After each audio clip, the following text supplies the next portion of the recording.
Иргэн чулуун туяа 3 жилийн турш гэртээ муур тэжээж байна. Анх гудамд хаягдсан муурыг тэжээж эхэлснээр эзэндээ гологдсон гинцэн амьтдыг аврах сэтэл төрсөн байна. Чулуун туяа одоо 9 муур тэжээж байна. Чулуун туяа эдийн засгч мэрэгчлээ. Бүгд найрамдагтад ард улсын их сургуульд бизнесийн удирдлагын чиглэлээр мэрэгчлэл дэвшлүүлэн суралцж байгаа.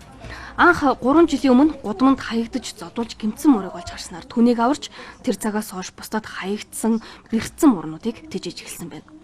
Одоо түүний тэжээж буй Атман Цэрма гэх нэртэй муур нь эдгэрэх боломжгүй хүндөвчөнд туссан.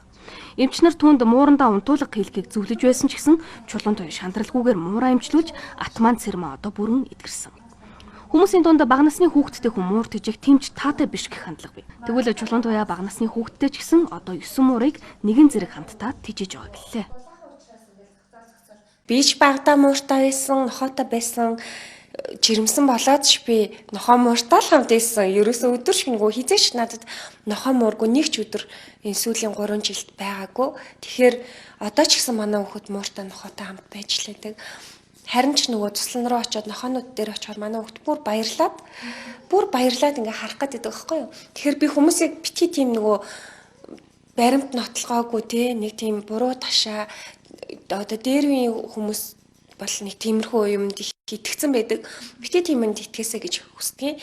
Хүүхдийг харин ч багаас нь амьтантай хамт байлгаад амьтныг хайрладаг тий инрэнгүй зөөлөн сэтгэлтэй болгоод тэр хүүхдийн хүмүүжилт бол маш сайн нөлөөлнө. Дээрээс нь хүүхэд аягүй хариуцлагатай болдог. Эдгээр муурнууд бүгд эзэндээ гологдож хүмүүс зодуулж хаягдсан.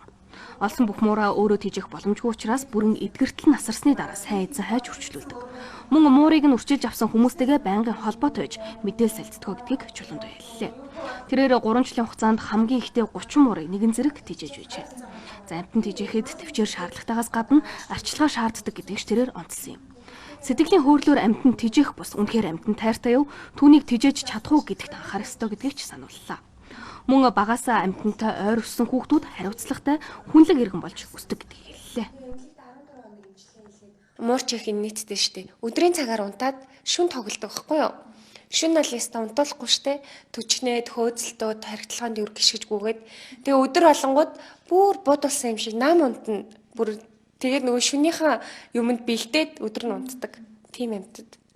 Хэцүү штэ. Одоо зарим тохиолдолд бүр гэрээсээ гарахаас яадаг. Одоо гарах юм бол надтай бүр зоолттой нэг хідэн амтан таардаг байхгүй юу. За үнэхээр аваад явах боломжтой бол аваа явна. Үнэхээр авч явах боломжгүйг тэгэл аль болох хоол өгөөл те. Пост оруулаад ийм амтан биш үү туслаад өхөн байна уу гэл ер нь бол тэгдэг. Хаягдсан муур нохойн тухай дуудлага чулуун туяад өдөрт 5-6 удаа ирдэг. Тэр бүрийг аврах гэртээ тэжих боломжгүй учраас Чукатай хамтдаа зовсон амьтдад тусалцаа төрийн бас байгууллагыг тэрээр байгуулжээ. Өдгөө 5 хүний бүрэлдэхүүнтэйгээр ажиллаж байгаа бөгөөд 1 жилийн хугацаанд 4000 орчим идэвхтэн гишүүнтэй болсон байна. Тэд 1 жилийн хугацаанд 300 орчим муур нохойг авраа хамгаалжээ.